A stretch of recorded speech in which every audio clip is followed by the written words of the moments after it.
ब्रह्मसूत्रम ब्रह्मसूत्र ग्रंथ में page number 1091 और 1091 पेज के ऊपर से 5 नंबर की पंक्ति है। अथ यत् उक्तम न एवं सति विद्या साधनत्वम येषां स्यात् इति। ठीक है, तो बात यह चल रही है कि तृतीय अध्याय चतुर्थ पाद और तृतीय अध्याय के चतुर्थ पाद का यह 8 नंबर का अधिकरण चल रहा है और इस अधिकरण का नाम है आश्रम कर्माधिकरणम। ठीक, और इस अधिकरण का विचार विषय बताया था कि आश्रम कर्मों का अनुष्ठान अर्थात अपने अपने आश्रम के लिए जो भी कर्म बताए हैं और वे सब कर्म तत्वज्ञान के साधन हैं, ऐसा पीछे सर्वापेक्षा इत्यादि सूत्र में निश्चय किया गया है। तब प्रश्न उपस्थित होता है कि वे आश्रम कर्म तत्वज्ञान का साधन होने के कारण मुमुक्षु लोगों ने तो उनका अनुष्ठान करना ठीक है, किंतु जो मुमुक्षु लोग नहीं है, अमुमुक्षु है, उन लोगों के द्वारा उन कर्मों का अनुष्ठान करना चाहिए अथवा नहीं करना चाहिए, इस प्रकार का संदेह उपस्थित होता है। तब पूर्व पक्षी ने अपनी बात कही कि जो मुमुक्षु नहीं है उनको तो आश्रम कर्मों का अनुष्ठान करने की जरूरत नहीं, क्योंकि वो जो कर्म है वे तो क्या कहा आपने कि मोक्ष के लिए कारण है ही नहीं है। तो जो मुमुक्षु नहीं है, जो मुमुक्षु लोग हो वे तो उन कर्मों का अनुष्ठान करें, क्योंकि वे सब कर्म मोक्ष का साधन है, ऐसा आपने कहा। किंतु जो मुमुक्षु नहीं है उनको उन कर्मों का अनुष्ठान करने की क्या जरूरत है? जरूरत नहीं है। ठीक है, ये कहा था पूर्व पक्षी ने। फिर उस पूर्व पक्षी का निराकरण करने के लिए निराकरण किया ऊपर के सूत्र में, और जो बात पूर्व पक्षी ने उठाई थी प्रश्न, तो उसको उद्धृत करके उसका निराकरण इस आगे के सूत्र से कर रहे हैं। तो क्या है वो ये पंक्ति में दे रहे, अथ यद उक्तम न एवं सति विद्या साधनत्वम येषां स्यात् इति। ठीक है, देखो भाई, अथ यद उक्तम मतलब जो पूर्व पक्ष ने बात कही है क्या कि एवं सति न एवं सति विद्या साधनत्वम येषां स्यात् इति। ठीक है, तो शब्दों का थोड़ा अन्वय करते हैं। अथ यद उक्तम, फिर आगे एवं सति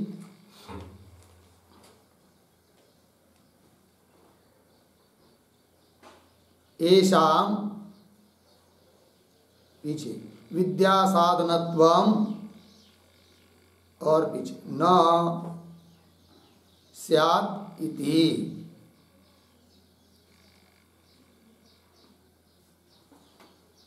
ठीक, आगे अतः उत्तरम पठति, अर्थ देखिए, अथ यद उक्तम जो पूर्व पक्ष ने कहा है क्या जी कि एवं सति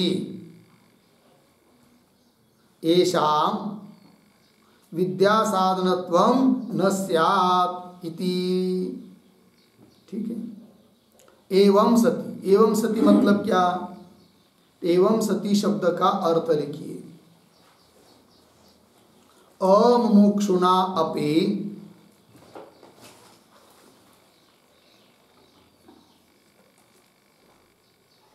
अमुमुक्षुणा अपि आश्रम कर्मणाम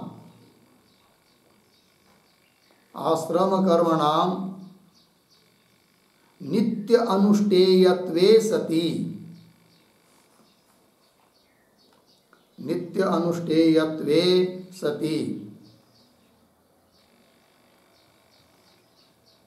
ठीक है। आइए और आगे एक पद आया है येषाम। येषाम शब्द का अर्थ लिखिए यज्ञादि आश्रम कर्मणाम। यज्ञादि आश्रम कर्मणाम, ठीक है। देखो भाई अर्थ,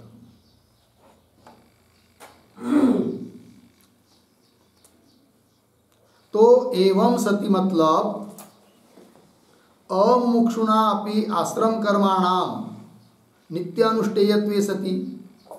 तो ऊपर के सूत्र में इस बात को बताया था कि विहित होने के कारण आश्रम कर्म सबके लिए अनुष्ठेय है, क्योंकि श्रुति कहती है यावत जीवम अग्निहोत्रम जुहोति, अतः सबके लिए अनुष्ठेय है। अर्थात अमुमुक्षु हो तो भी उन कर्मों का अनुष्ठान करना चाहिए। तब पूर्व पक्षी कह रहा है कि एवं सति, यदि अमुमुक्षु को भी उन आश्रम कर्मों का नित्य अनुष्ठान करना ही है तो येषाम यज्ञादि आश्रम कर्मणाम क्या विद्या साधनत्वम न स्यात्, ये विद्या के साधन फिर नहीं होंगे, क्योंकि अमुमुक्षु भी उसका अनुष्ठान कर रहे हैं। हाँ, विद्या के साधन हम तब मानेंगे उनको जब उनका अनुष्ठान केवल मुमुक्षु के लिए ही बता रहे हो तो। किंतु आप तो कहते हैं मुमुक्षु भी अनुष्ठान करें और अमुमुक्षु भी अनुष्ठान करें। फिर अमुमुक्षु अनुष्ठान किस लिए करें? यदि वो क्या अमुमुक्षु को भी अनुष्ठान करने के लिए आप कह रहे हो, इसका मतलब क्या होगा? फिर वे सब कर्म विद्या के साधन है ऐसा सिद्ध नहीं हो पाएगा। ये कह रहा है कौन? पूर्व पक्षी। तो ऐसी पूर्व पक्षी की शंका होने पर अतः उत्तरम पठति, इसलिए अब उत्तर दे रहे हैं सूत्र के माध्यम से। तो सूत्र का उच्चारण और अर्थ देख लेंगे। सूत्र है सहकारित्वेन च। ठीक, अब लिखेंगे सूत्रावतरणम। सूत्रावतरणम बराबर ननु आश्रम कर्मणाम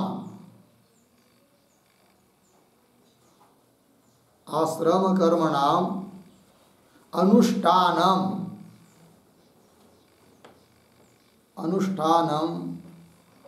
अमुमुक्षुणा अपि कर्तव्यम चेत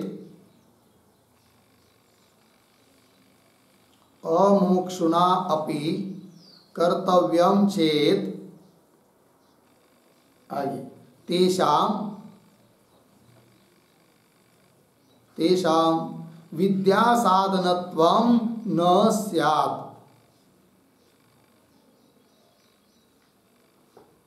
विद्या साधनत्वम न स्यात्, पूर्ण विराम। आगे इति अस्य उत्तरम आह।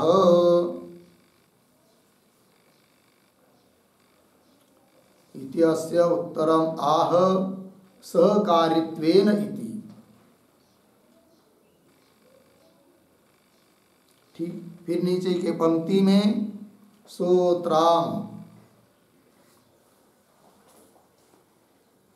बराबर सहकारित्वेन च 3, 4, 33।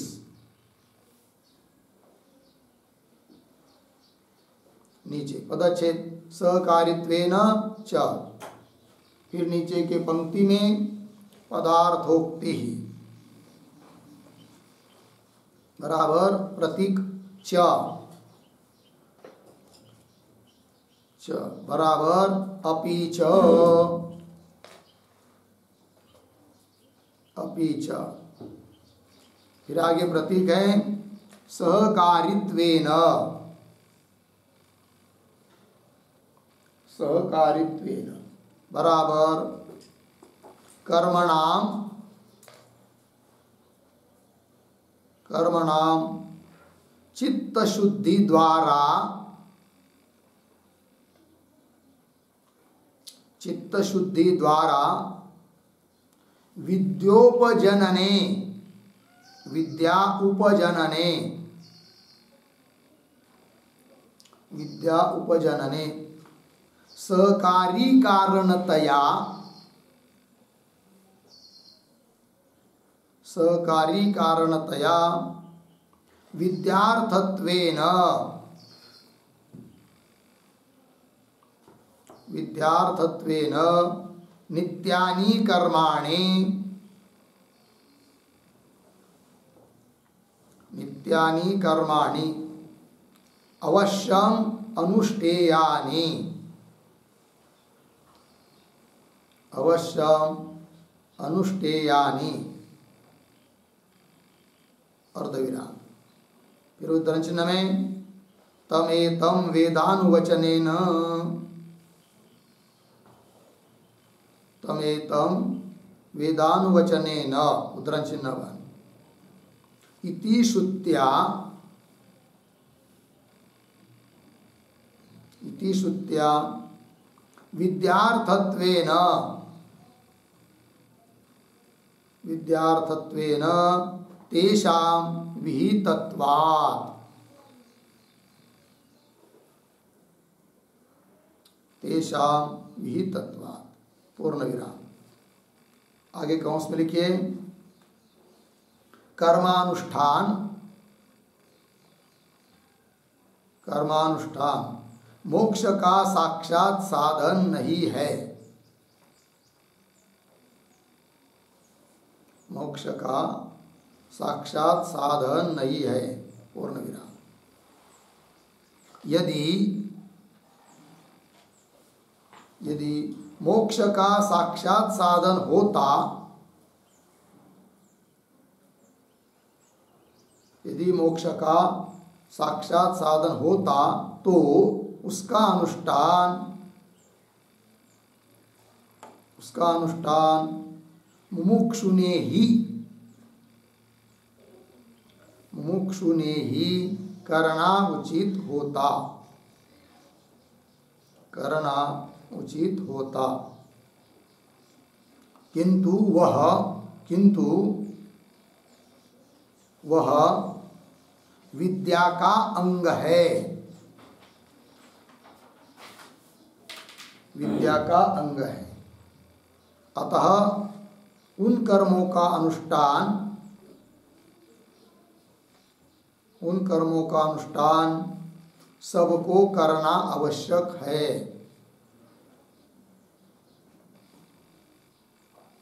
सबको करना आवश्यक है पूर्ण विराम कंस बंद।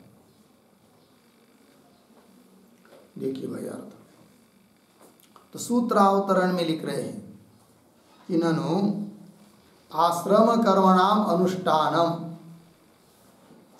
अमुक्षुनापि कर्तव्यम चेत, आश्रम कर्मों का अनुष्ठान अमुक्षुनि भी यदि करना है तो तेषाम विद्या साधनत्वम नस्य, ऐसा प्रश्न है। तो उसका उत्तर दे रहे सूत्र के माध्यम से।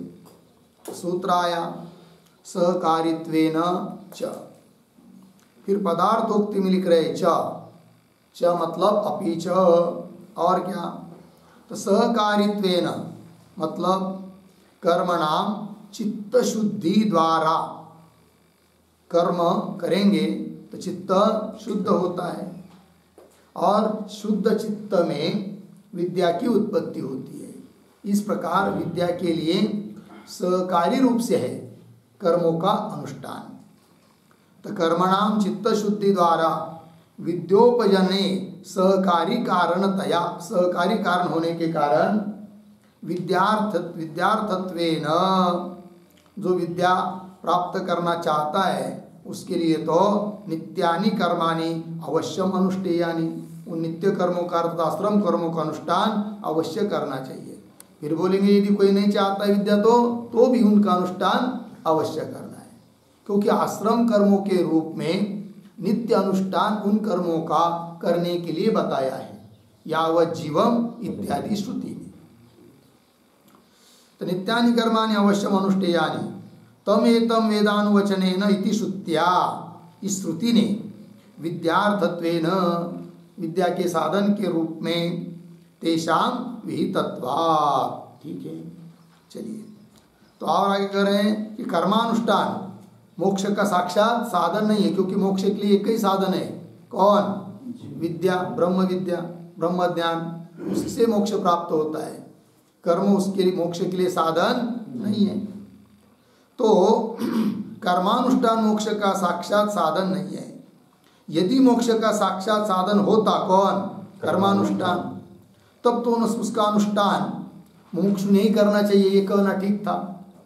अमुमुक्षु ने नहीं करना चाहिए, ठीक है ना। किंतु कर्म मोक्ष का साधन नहीं है, फिर विद्या का सहकारी है। अतः मुमुक्षु हो चाहे न हो, सबको तो उसका अनुष्ठान करना ही चाहिए। आश्रम के रूप में अनुष्ठान करना चाहिए, और वही आश्रम कर्म भी विद्या के लिए सहकारी बन जाता है। ठीक है, वही कह रहे हैं।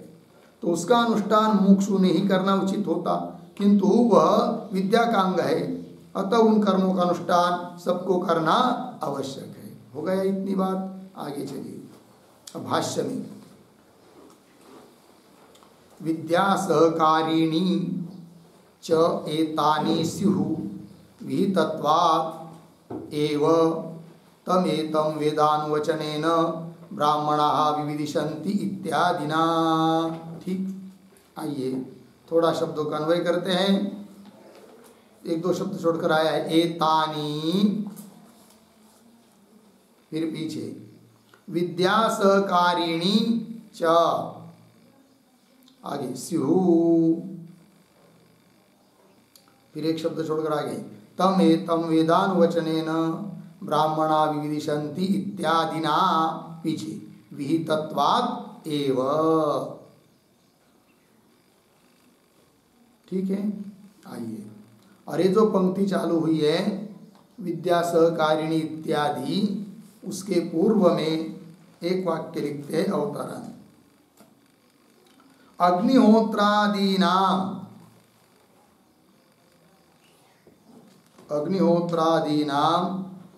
आश्रम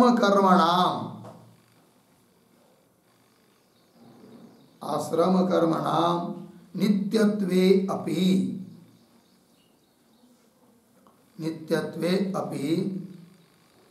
विद्या संयुक्तत्वम अस्ति। विद्या संयुक्तत्वम अस्ति, पूर्णविराम। अतः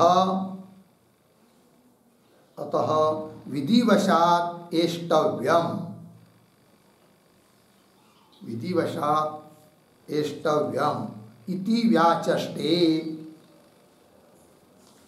व्याचष्टे विद्या सहकारिणी इति। अर्थ देखिए भाई,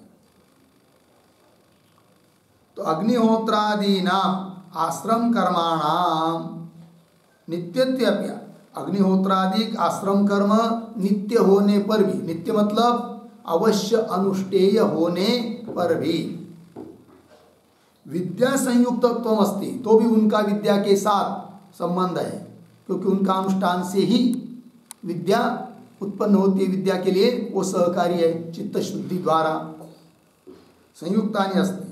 अतः इसलिए विधिवशात तम एतम इत्यादि विधि है, अतः विधिवशात एष्टव्यम, उनका अनुष्ठान करना ही चाहिए। इति व्याचष्टे, ऐसा व्याख्यान कर रहे हैं विद्या इत्यादि पंक्ति से। तो पंक्ति को देखिए अन्वय के अनुसार। एतानी मतलब आश्रम कर्माणि। हाँ, एतानी शब्द का अर्थ लिखिए नित्यानि यज्ञादि आश्रम कर्माणि।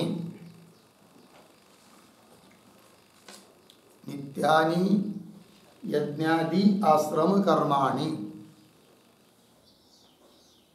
ठीक है। देखो भाई, नित्य ऐसे जो यज्ञादिक आश्रम कर्म है वे विद्या सहकारिणी स्युः, वो विद्या के सहकारी है।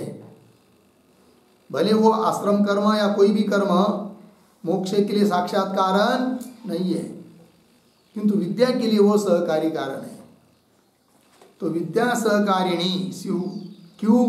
तम एतम वेदानुवचनेन ब्राह्मणा विविदिशन्ति इत्यादिना विहितत्वात्, इत्यादि श्रुति के द्वारा उनका विधान किया है, इसलिए। आगे चलिए।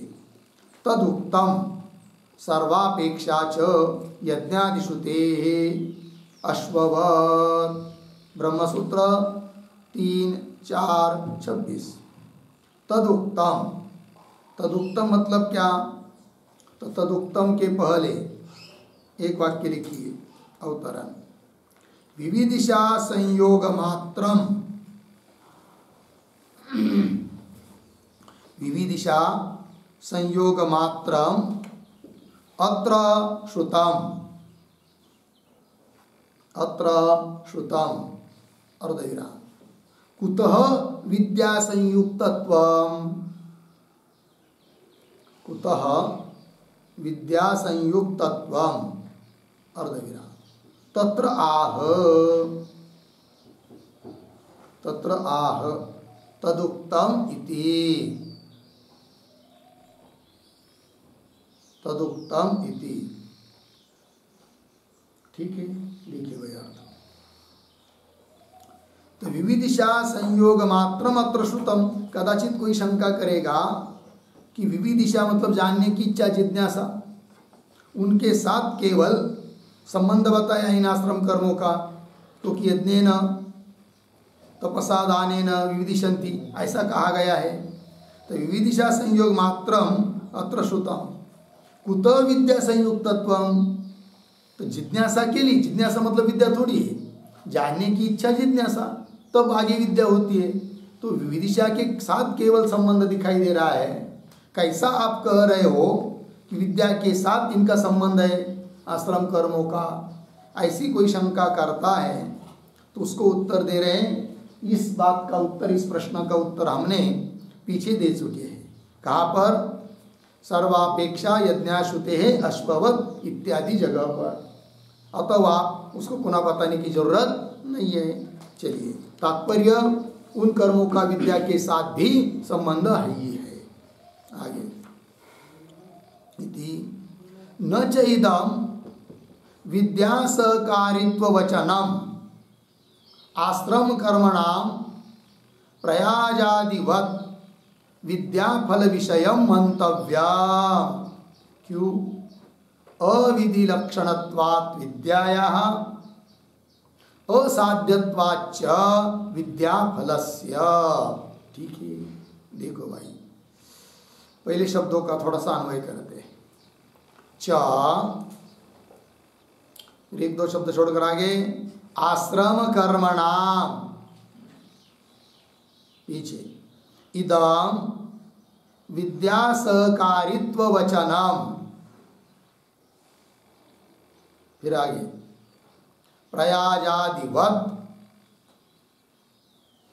विद्या फल विषयम, फिर वाक्य के आरंभ का न बोलाइए, न मंतव्यम। फिर आगे अविधि लक्षण, विद्याया, एक शब्द छोड़कर आगे विद्याया, पीछे अविधि लक्षणत्वात्, और आगे च विद्या फलस्य असाध्यत्वात्, ऐसा है। ठीक है, और ये जो पंक्ति चालू हुई है न च, उसके पूर्व में एक वाक्य लिखते हैं अवतरण। विद्या सह कर्मणाम, विद्या सह कर्मणाम फलकारित्वम, फलकारित्वम कौंस में लिखिए फलोपकारी अंगत्वम, फलोपकारी अंगत्वम कौंस बंद। आगे सहकारी पदार्थ प्राप्तम निरस्यति, सहकारी पदार्थ प्राप्तम निरस्यते न च इदम इति। ठीक है, देखो भाई अर्थ। विद्या सह कर्मणाम, तो विद्या के साथ साथ कर्म फलकारी है, अर्थात फलोपकारी अंग है, अर्थात फल देने के लिए सहायक है। कौन? कर्म। किसके साथ जुड़कर? विद्या के साथ जुड़कर। अर्थात विद्या और कर्म साथ साथ अनुष्ठान करेंगे तो विद्या का फल मोक्ष प्राप्त होगा, ऐसा अर्थ मालूम पड़ रहा है। किस पद से? सहकारी पदार्थ। क्योंकि अभी अभी पीछे के सूत्र में, मतलब ऊपर वाले से इसी सूत्र में कहा ना, सहकारित्वेन, सहकारी है, विद्या के सहकारी है कर्म। विद्या के सहकारी मतलब क्या? तो विद्या के साथ साथ जुड़कर मोक्ष फल देते, ऐसा अर्थ है क्या? तो ऐसा अर्थ निकल रहा है, किंतु ऐसा अर्थ नहीं है, उसका निराकरण कर रहे हैं न च इदम इत्यादि पंक्ति से। फिर विद्या के सहकार्य मतलब क्या? विद्या उत्पत्ति में निमित्त है, ये उसका अर्थ है। यह अर्थ नहीं है कि विद्या के साथ साथ हाथ पकड़कर मोक्ष फल देंगे कर्म, ऐसा अर्थ नहीं है। जो कि अर्थ सहकारी पद से मालूम पड़ रहा है, उसका निराकरण कर रहे हैं न च इत्यादि इत्यादि पंक्ति से। आइए, तो विद्या सहकर्मणाम फलकारित्वम फलोपकारी अंगत्वम सहकारी पदा प्राप्तम निरस्यति न च इदम इति। अब अन्वय के अनुसार अर्थ देखिए। च क्या? आश्रम कर्मणाम च इदम विद्या सहकारित्व वचनम। आश्रम कर्मों का ये जो वचन है, कौन सा? विद्या सहकारित्व, मतलब विद्या के सहकारी है, ऐसा कहने वाला यह जो वचन है वह किस बात को कहता है, किस बात को नहीं कहता है, ये समझना है। तो आश्रम कर्मणाम च विद्या सहकारित्व वचनम, आश्रम कर्म विद्या के सहकार्य यह वचन प्रयाजादिवत विद्या फल विषयम न मंतव्यम। दृष्टांत दिया है प्रयाजादिवत, मतलब जैसे दर्श पूर्णमास याग जो है उसके अंग है प्रयाजादि, ध्यान दीजिए, किंतु वो प्रयाजादि अंग दर्श पूर्णमास के हैं, वो किस दृष्टि से है? तो दर्श पूर्णमास याग का फल जो स्वर्गाधिक, उस स्वर्गादि फल को प्राप्त कराने के लिए दर्श पूर्णमास को सहकारी चाहिए। कौन? प्रयाजादि अंग। यदि कोई केवल दर्श पूर्णमास याग का ही अनुष्ठान करेगा, प्रयाज आदि का अनुष्ठान नहीं करेगा, तो दर्श पूर्णमास यज्ञ करने पर भी उसको स्वर्ग फल नहीं मिलेगा। तो स्वर्ग फल देने के लिए जैसे दर्श पूर्णमास याग को सहकारी के रूप में प्रयाज आदि की अपेक्षा है, उस प्रकार ब्रह्म विद्या अपना फल मोक्ष देने के लिए वह विद्या कर्मादि को सहकारी करके लेती है, ऐसा अर्थ नहीं है। मतलब विद्या तब मोक्ष रूप फल देगी जब कर्म का सहाय लेगी, ऐसा अर्थ यहाँ पर नहीं समझना चाहिए। फिर विद्या के सहकार्य मतलब क्या, वो आगे की पंक्ति में कहेंगे। क्यों? विद्या उत्पत्ति के लिए निमित्त है, यज्ञादि कर्म, आश्रम कर्म, न कि मोक्ष फल देने के लिए। ठीक है, ये देखिए, आश्रम कर्मणाम च इदम विद्या सहकारित्व वचनम प्रयाजादिवत विद्या फल विषयम न मंतव्यम। बोलेंगे क्यों? हेतु दे रहे, विद्यायाः अविधि लक्षणत्वात्, एक बात, और दूसरा हेतु च विद्याफलस्य असाध्यत्वात्, ये बात है। अब ये जो पंक्ति है ना, अविधि लक्षणत्वात् इत्यादि, उसके पूर्व में एक वाक्य लिखते हैं, फिर उन हेतुओं का स्पष्टीकरण करेंगे। तो लिखेंगे अवतरण के रूप में, उपकारकम च द्विधम, उपकारकम च द्विधम पूर्ण विराम, शास्त्रीयम, शास्त्रीयम अर्धविराम, आगे अन्वय व्यतिरेक सिद्धम च, अन्वय व्यतिरेक सिद्धम च अर्धविराम, तत् उभयम अपि, तत् उभयम अपि अत्र अत्र न संभवति, न संभवति इति आह अविधि लक्षणत्वात् इति।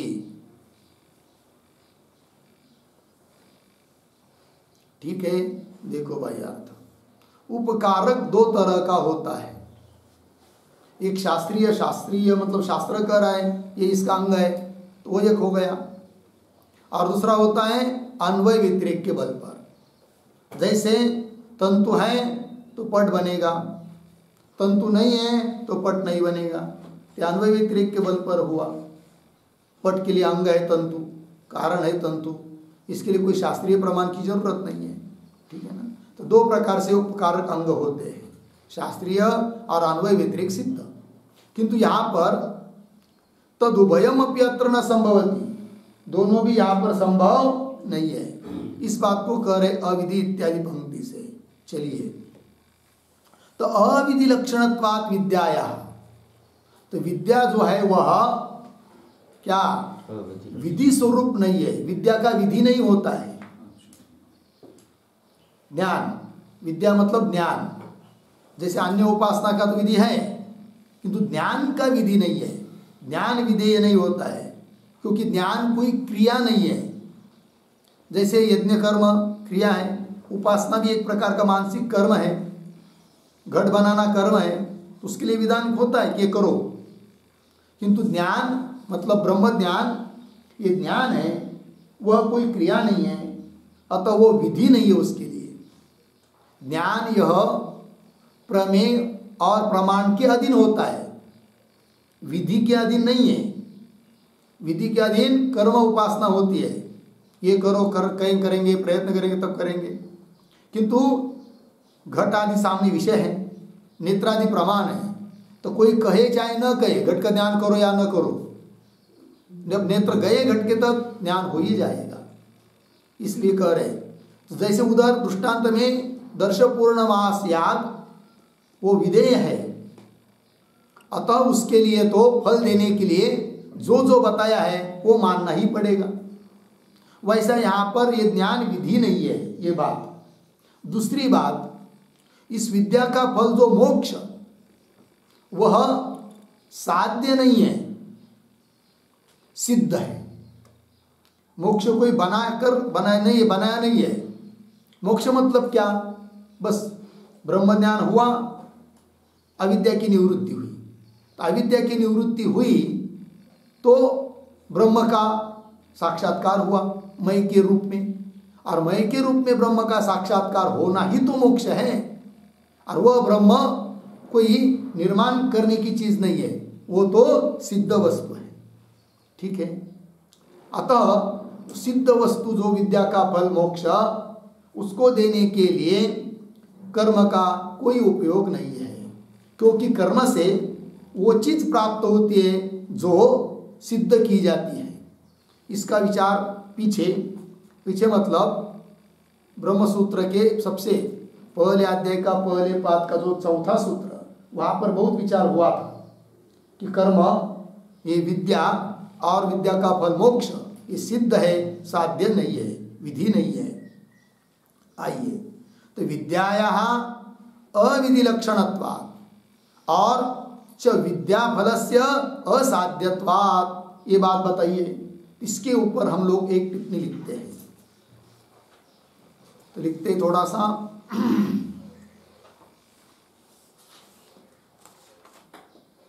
लिखेंगे, अविधि लक्षणत्वात् विद्यायाः, ये प्रतीक है। अविधि लक्षणत्वात् विद्यायाः बराबर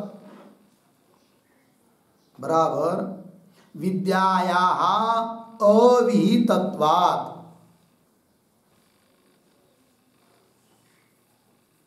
विद्यायाः अविहितत्वात् न अंगापेक्षा अस्ति, न अंगापेक्षा अस्ति, अर्धविराम। अतः विहितानि कर्माणि, अतः विहितानि कर्माणि अविहितायाः विद्यायाः, अविहितायाः विद्यायाः न सहकारी अंगानि, न सहकारी अंगानि, पूर्ण विराम। आगे आगे प्रतीक, असाध्यत्वाच्च विद्याफलस्य,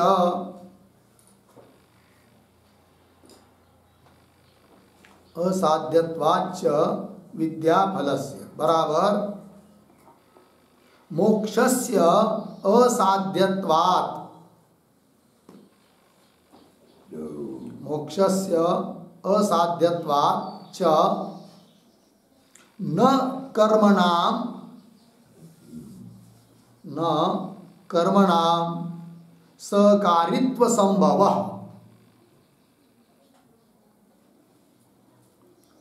कर्मणां सहकारित्व संभवः इत्यर्थः।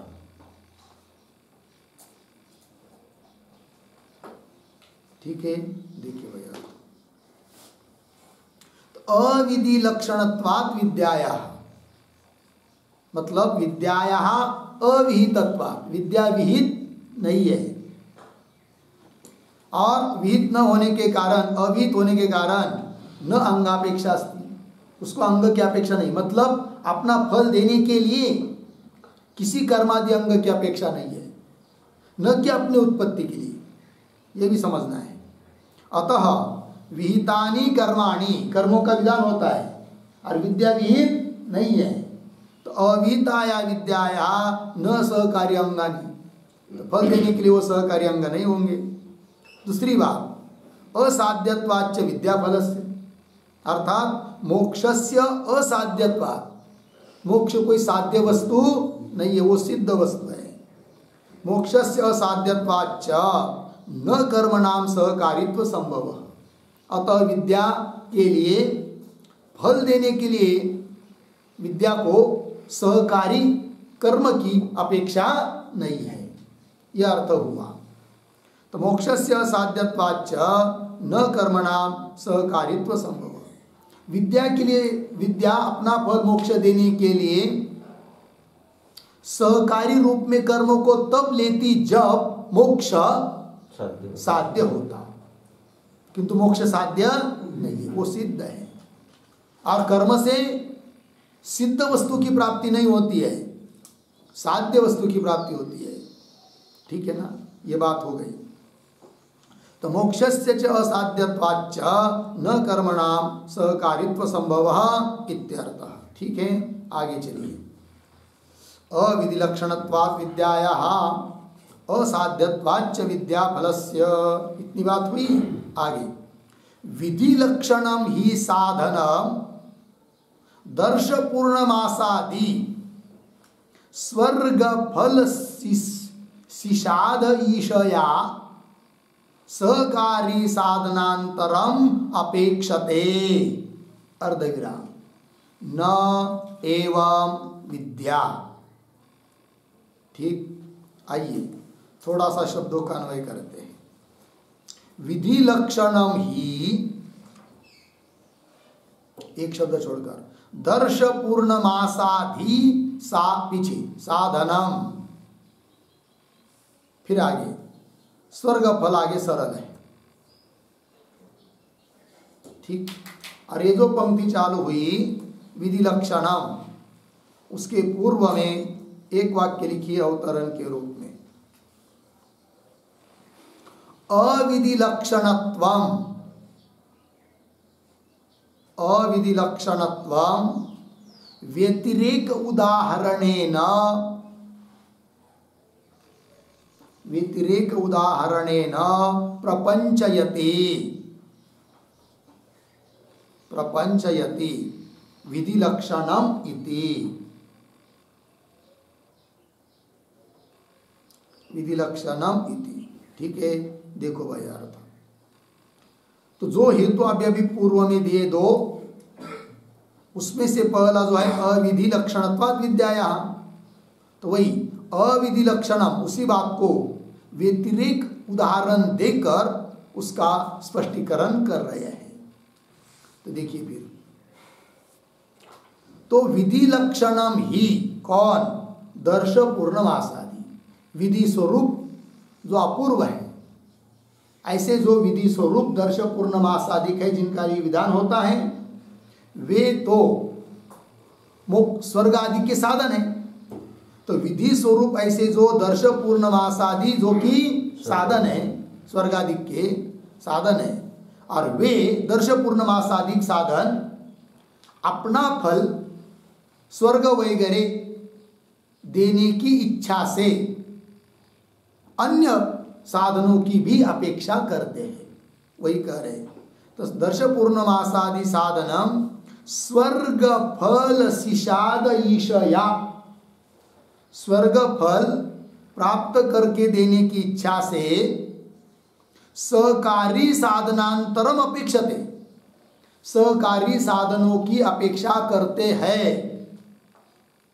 कौन, दर्श पूर्णमास, शाबाश, दर्श पूर्णमास यागादि जो कि स्वर्ग के साधन है, और वे सहकारी अन्य सहकारी साधन की अपेक्षा करते, सहकारी साधनांतर अर्थात प्रयाज आदि अन्य सहकारी साधनों की अपेक्षा करते हैं। कौन, दर्श पूर्णमासादि। क्यों, विधि लक्षण, वो विधि स्वरूप है इसलिए।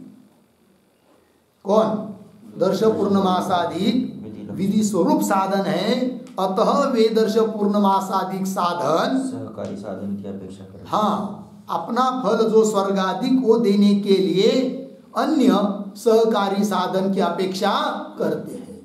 बात लगी? अब ध्यान दीजिए, उस प्रकार विद्या नहीं है। अब इसको घटाइए, यदि विद्या विधि स्वरूप मोक्ष का साधन होती तो वही विद्या, ब्रह्म विद्या अपना फल मोक्ष देने के लिए अन्य साधनों की अपेक्षा करती, किंतु विद्या हाँ, किंतु विद्या अपना फल मोक्ष देने के लिए, हाँ, किंतु विद्या विधि स्वरूप साधन न होने के कारण अपना फल जो मोक्ष उसको देने के लिए अन्य किसी कर्मादि साधनों की अपेक्षा करती नहीं है। बात लगी? ये बात हो गई। अतः उसको उत्तर दे दिया ना कि सहकारित्वेन, इसको सुनकर जो शंका उठी थी पूर्व पक्षी के मन में, क्या कि विद्या के लिए सहकार्य कर्म मतलब मोक्ष फल देने के लिए सहकारी होंगे, तो उसको उत्तर दे दिया, अरे भाई, विद्या के लिए सहकारी कर्म इसका मतलब मोक्ष रूप फल देने के लिए सहकारी नहीं है, किंतु अपनी उत्पत्ति के लिए सहकारी होंगे। कौन? यज्ञाधिक साधन, आश्रम कर्म, ये सब। आइए फिर, न एवं विद्या, इतनी बात लगी। आगे चलिए, तथा च उक्तम अतएव च अग्नि इंधनादि अनपेक्षा इति। यह बात पीछे कह चुके हैं सूत्र में। तो ये जो पंक्ति तथा च उक्तम, तथा के पहले एक वाक्य लिखिए, छोटा सा अवतरण। तथापि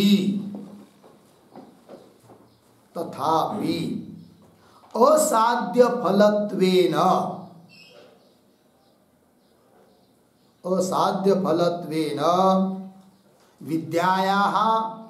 विद्यायाम असाध्य फलत्वेन विद्यायाम कथम कर्मणाम अन्वय राहित्यम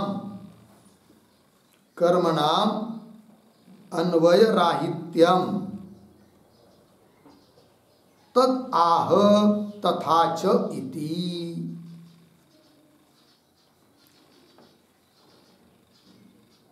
तद आह तथा च इति। ठीक है, देखो भाई अर्थ। अब कदाचित पुनः शंका करेगा पूर्व पक्षी, ठीक है बोले कि विद्या मोक्ष रूप फल देने के लिए अन्य किसी कर्मादि की अपेक्षा नहीं करती है, क्योंकि वह विद्या विधि स्वरूप नहीं है। कोई बात नहीं, तथापि तो भी असाध्य फलत्वेन विद्यायाम कथम कर्मणाम अन्वय राहित्यम तद आह तथा च। ठीक अर्थ देखिए, असाध्य फलत्वेन मोक्ष रूप फल कैसा है? असाध्य है। असाध्य फल होने से विद्यायाम कथम कर्मणाम अन्वय राहित्यम, मिल गया ना? विद्या में कर्मों का अन्वय, कर्मों का संबंध नहीं है।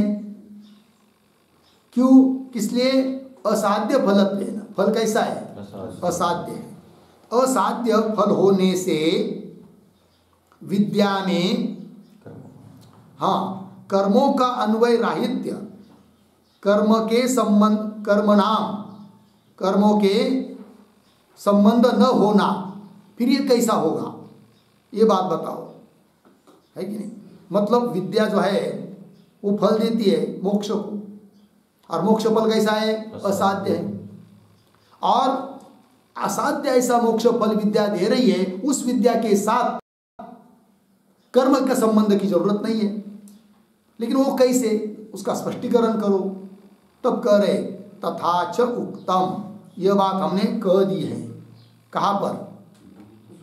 अतएव च अग्नि इंधनादि अनपेक्षा इति। तो मोक्ष रूप फल के लिए विद्या को अग्नि इंधन आदि मतलब आश्रम कर्म की अपेक्षा नहीं है, संबंध नहीं है, कर्मों का संबंध नहीं है विद्या के साथ। किस लिए? मोक्ष रूप फल के लिए। स्वयं की उत्पत्ति के लिए संबंध है कर्मों का विद्या के साथ, किंतु विद्या को मोक्ष फल देने के लिए उस विद्या के साथ कर्मों का संबंध नहीं है। यह बात पीछे कह चुके उस सूत्र में। अतएव च अग्नि इंधनादि अनपेक्षा इति लग गया। फिर आगे तस्मात् उत्पत्ति साधनत्वे एव येषां सहकारित्व वाचो युक्ति ही। ठीक है, आइए ये जो पंक्ति है तस्मात्, तस्मात् के पहले एक वाक्य कथम तर्हि सहकारित्व वचनम,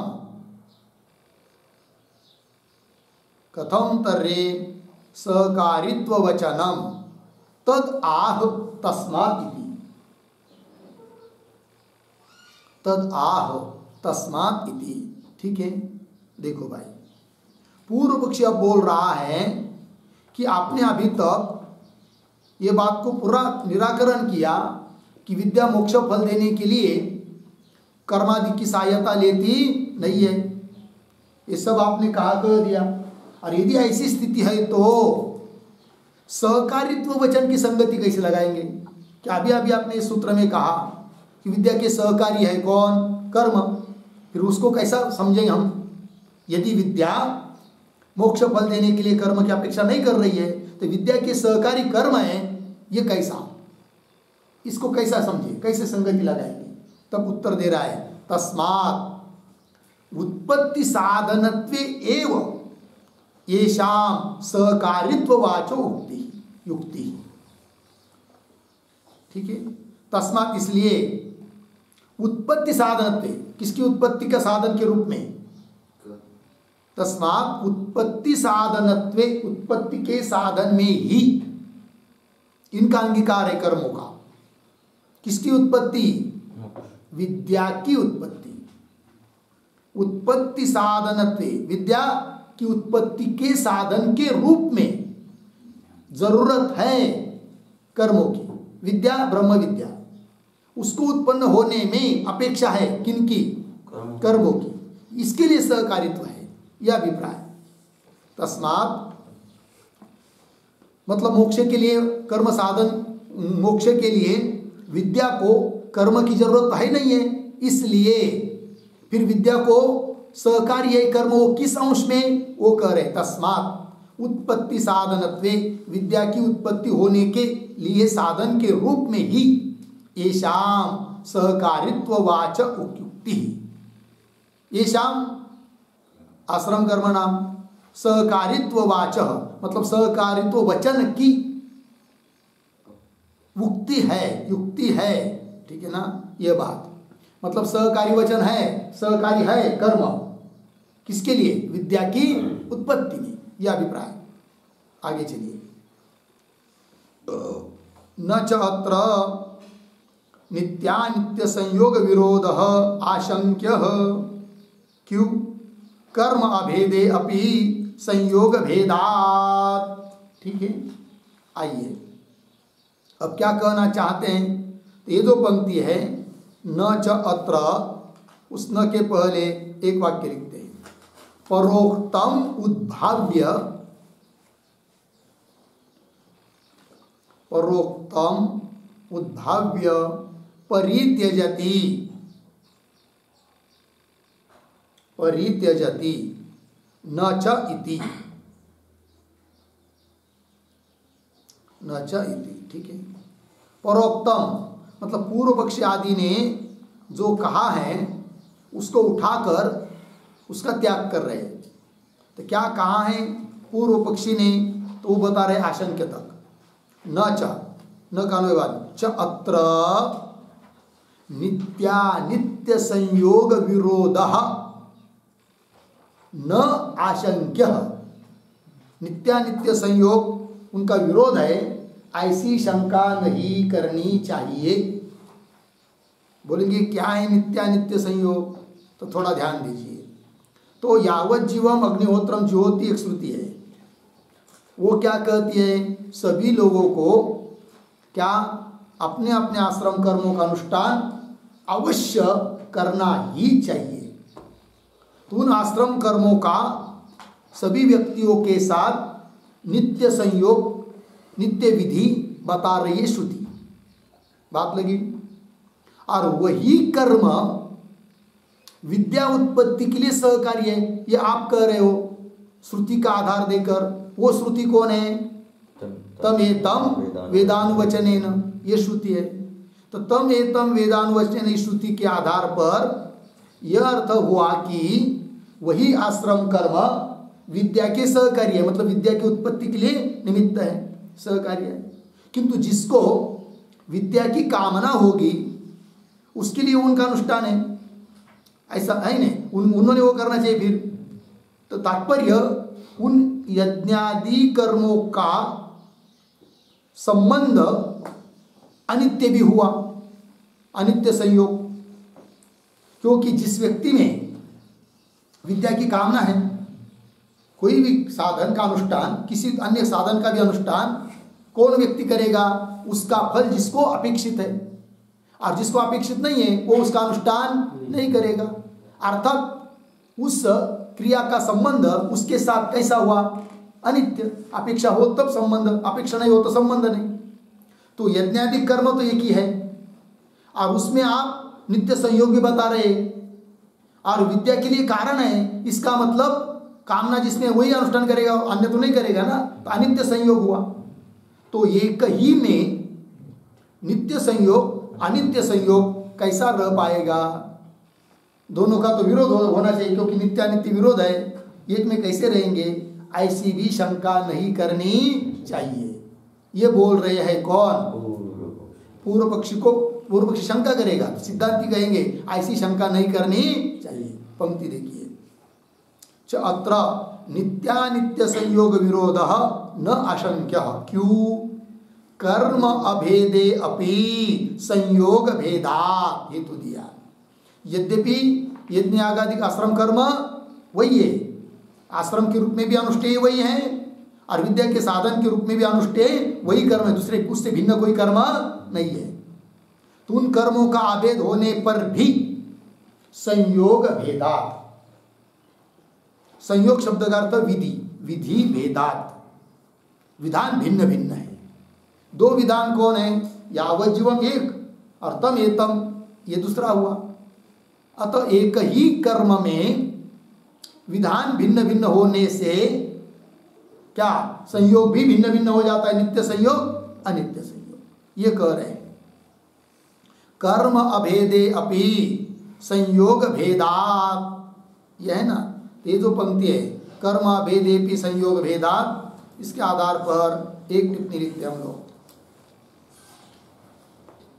लिखेंगे तुल्य बल श्रुति द्वयेन।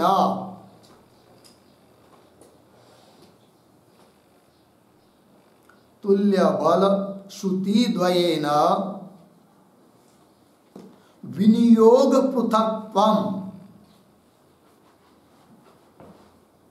विनियोग पृथक्त्वम् बराबर संयोग भेदः, संयोग भेदः अस्ति अर्धविराम। तस्मात् न विरोधः, न विरोधः। कंस में लिखिए उभयथात्वम् अविरुद्धम्, उभयथात्वम् अविरुद्धम् इत्यर्थः। कंस बंद पूर्ण विराम। आगे कामनायाः, कामनायाः अनित्यत्वे अपि,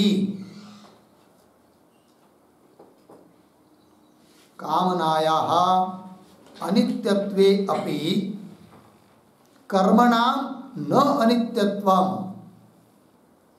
कर्मणां न अनित्यत्वम् पूर्ण विराम। आगे नित्य विधिना, नित्य विधिना प्रयोगस्य नित्यत्वात्, प्रयोगस्य नित्यत्वात् सत्याम कामनायाम, सत्याम कामनायाम काम्य प्रयोगेन एव, काम्य प्रयोगेन एव नित्यत्व सिद्धेः, नित्यत्व सिद्धेः न कश्चित् विरोधः भवति, न कश्चित् विरोधः भवति। देखिए भाई अर्थ, तुल्य बल श्रुति द्वयेन, समान बल वाली दो श्रुति के द्वारा, एक श्रुति हुई यावज्जीवम, दूसरी श्रुति हुई तमेतम वेदानुवचनेन। इसलिए दो श्रुति के द्वारा विनियोग पृथक्त्व अर्थात संयोग का भेद है, विनियोग का अलग अलग पना है, ठीक है ना। इसलिए तस्मात् न विरोध, कोई विरोध नहीं है, ठीक है ना।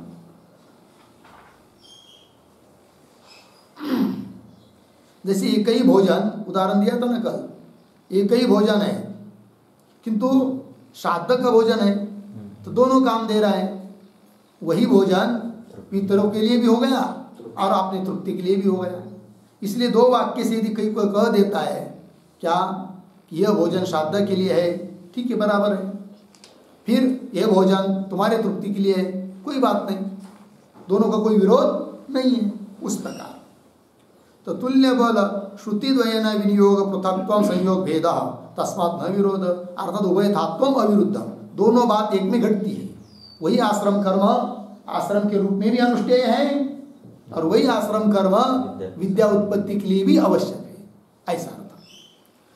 तो भले क्या आगे, कामनाया अनित्यत्वे भी, कामना यद्यपि अनित्य है, किसी को विद्या की कामना होगी किसी को नहीं होगी, अनित्यत्वे भी कर्म नाम न अनित्यत्व, किंतु वो जो आश्रम कर्म है वो उसमें अनित्यत्व नहीं है, अर्थात उसको अनुष्ठान करे चाहे न करे ऐसा बात नहीं।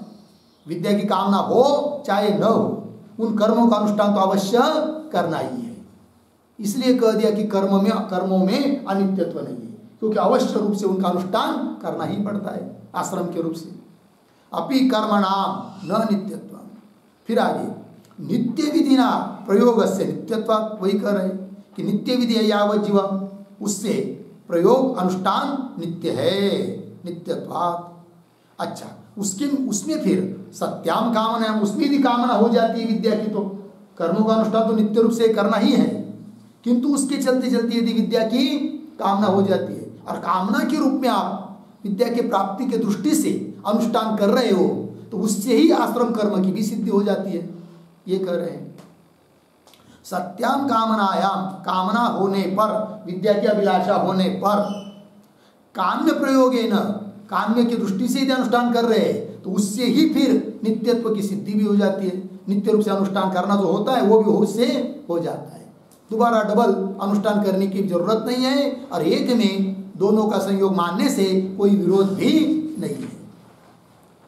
तो काम्य प्रयोगेन एव नित्यत्व सिद्धेः, सिद्धि होने से न कश्चित विरोधः भवति, अतः दोनों का कोई विरोध नहीं है, ये बात कह दी। हो गया, आगे चलिए। आगे, नित्यो ही एक संयोगः यावत् जीवादि वाक्य कल्पितः न तस्य विद्या फलत्वम्। ठीक है ना। अब देखिए क्या बता रहे हैं, पहले थोड़ा शब्दों का अन्वय, 2-3 शब्द छोड़कर, यावत् जीवादि वाक्य कल्पितः, फिर पीछे एक संयोगः, पीछे नित्यः ही, फिर अंतिम में तस्य विद्या फलत्वम, पीछे न। ठीक है, देखो भैया अर्थ, और अर्थ के पहले ये जो पंक्ति है नित्यो ही इत्यादि, उसके पूर्व में एक छोटा सा वाक्य लिखिए, संयोग भेदम विशदयति, संयोग भेदम विशदयति नित्यो इति।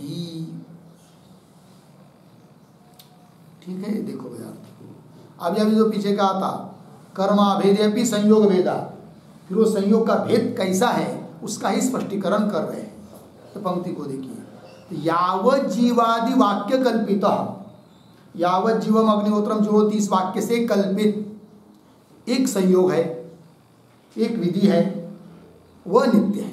एक संयोग नित्य, नित्य रूप से उन कर्मों का अनुष्ठान है, और उसका फल तस्य विद्या फलत्वम न, उस संयोग का फल वो नहीं है जो कि विद्या का फल मोक्ष है। विद्या का फल जो मोक्ष है वो उसका फल नहीं है, तस्य विद्या फलत्वम न। अच्छा, फिर आगे दूसरा संयोग कौन है भाई, तब करे आगे, अनित्यः तु अपरः संयोगः तम एतम वेदानुवचनेन इत्यादि वाक्य कल्पितः तस्य विद्या फलत्वम। ठीक है, देखिए भाई इसका, इन शब्दों का भी थोड़ा अन्वय, तम एतम वेदानुवचनेन इत्यादि वाक्य कल्पितः, इत्यादि वाक्य कल्पितः, पीछे अपरः संयोगः, पीछे तू, पीछे अनित्यः, आगे अंतिम में तस्य विद्या फलत्व। ठीक, देखिए भाई अर्थ, इस वाक्य का अर्थ देखने के पहले इसके पीछे वाला जो वाक्य हुआ ना उसका पुनः एक बार अर्थ देखिए। यावत जीवादि वाक्य कल्पित, यावत जीवम अग्निहोत्रम ज्योति, इस वाक्य से कल्पित एक संयोग है, एक विधि है, वह नित्य है। नित्य रूप, नित्य अवश्य रूप से उन कर्मों का अनुष्ठान करना ही है कि नहीं। तस्य विद्या फलत्वम न, उसका फल विद्या नहीं है, ऐसा अर्थ। फिर किसका फल विद्या है? विद्या फल मतलब विद्या उत्पत्ति रूप फल किसका है? तब कह रहे तम एतम वेदानुवचने न इत्यादि वाक्य कल्पित, इस वाक्य के द्वारा कल्पित जो अपरः संयोग, दूसरा संयोग है, वह है अनित्य। ठीक है ना, कि इस प्रकार कर्मों का अनुष्ठान जो होता है वो करेंगे तो विद्या प्राप्त होती है।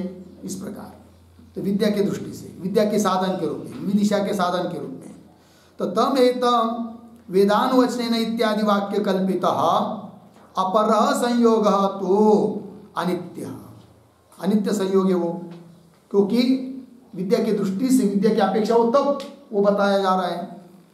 तो संयोग मतलब विधि, तो अपरः संयोग, अपर विधि अनित्य है। क्यों? कैसे? तस्य, उसका फल क्या है? तस्य विद्या फलत्वम, विद्या फलत्वम शब्द का अर्थ लिखिए विद्या उत्पादकत्व, वह संयोग विद्या की उत्पत्ति के लिए कारण है।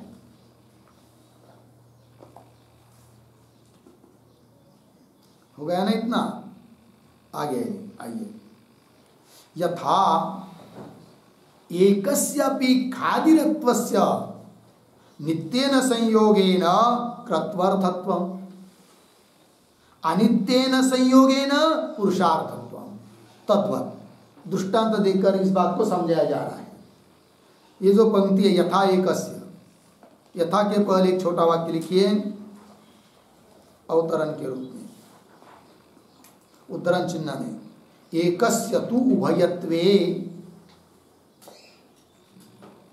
एतस्य तु एकस्य, एकस्य तु उभयत्वे संयोग पृथक्त्वम्, संयोग पृथक्त्वम्, उद्धरण चिन्ह बन, जैमिनी सूत्र 436,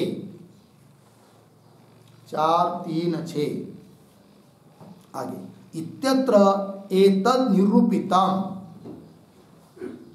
इत्यत्र एतद् निरूपितम् इति उदाहरणेन आह, इति उदाहरणेन आह, यथा इति, यथा इति। ठीक है, अर्थ देखिए भाई। एकस्य तु उभयत्वे, एक में ही उभयत्व होता है, उभयत्वे संयोग पृथक्त्व, पृथक्त्व मतलब भेद, संयोग का भेद, एक में ही उभयत्व कहने के लिए संयोग का भेद होता है। यह बात, ये सूत्र हुआ।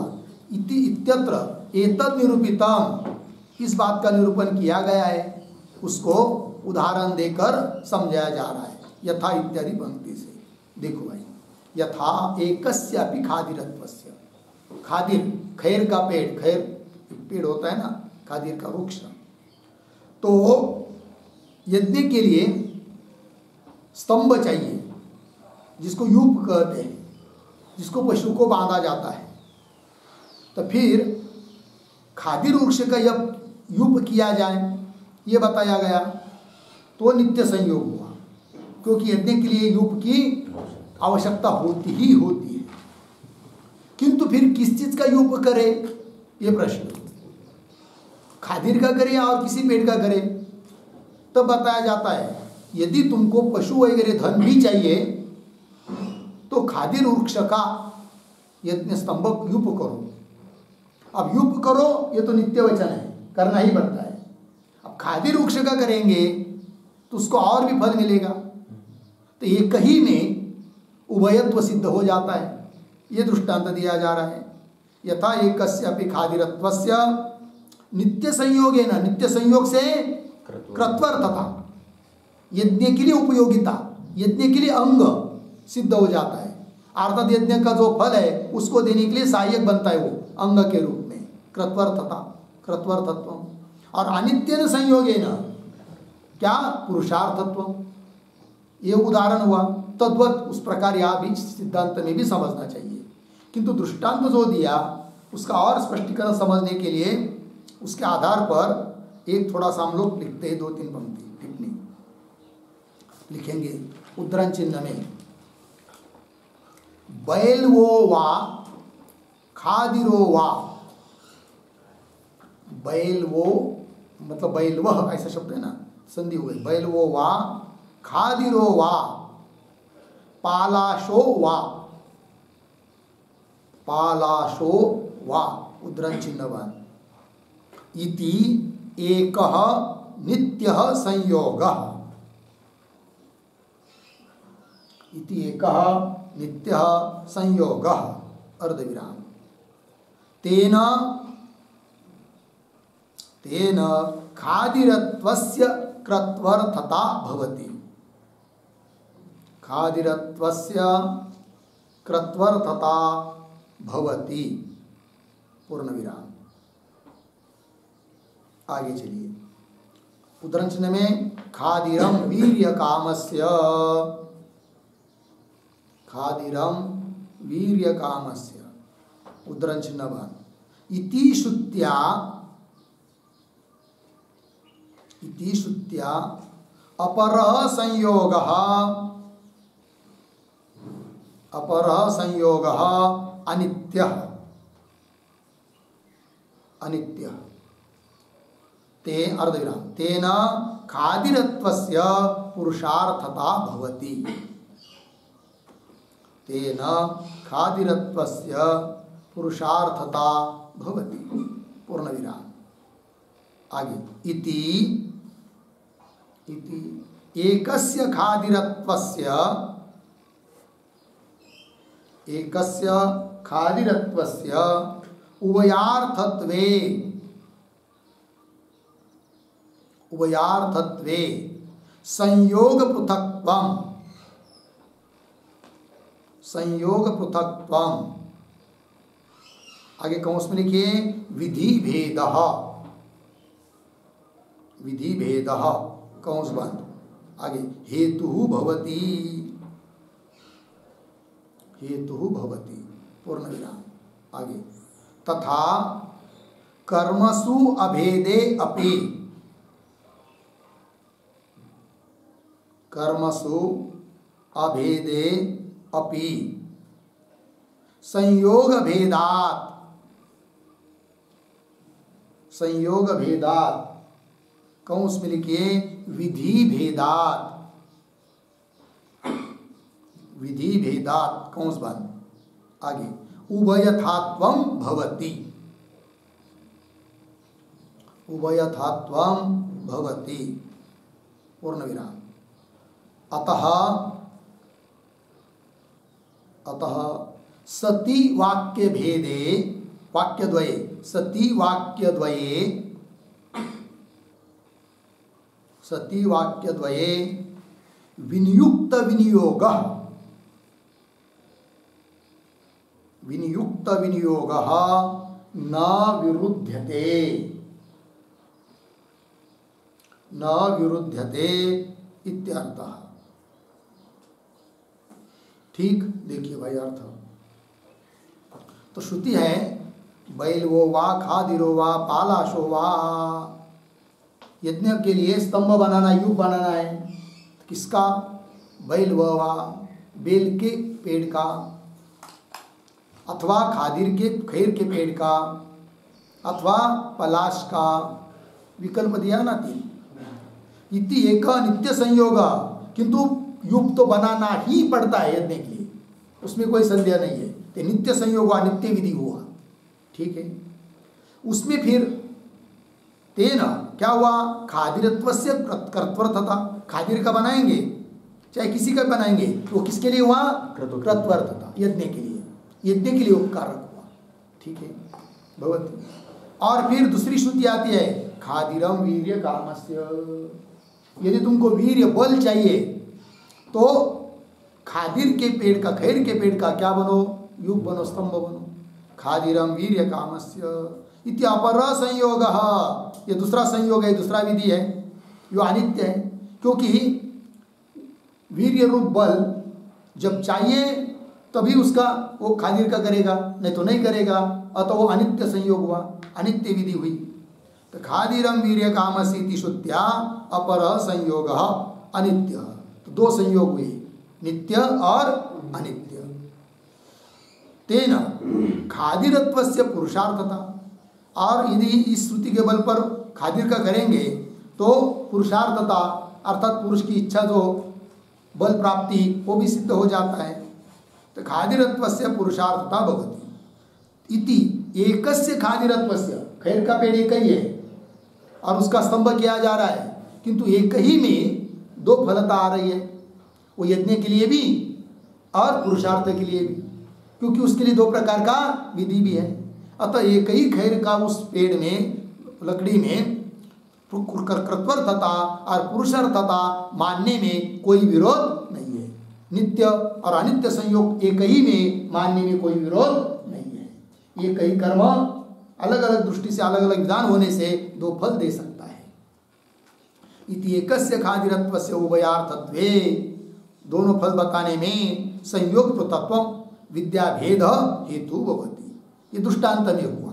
तथा कर्मसु अभेदे, यज्ञादि कर्म जो आश्रम कर्म है वो वही है, किंतु वही कर्म आश्रम के लिए भी नित्य रूप में से अनुष्ठित है, अनुष्ठान करना पड़ते हैं, और वही कर्म अन्य श्रुति के विधान के बल पर विद्या के लिए हेतु बन जाते हैं। ये बात हो गई।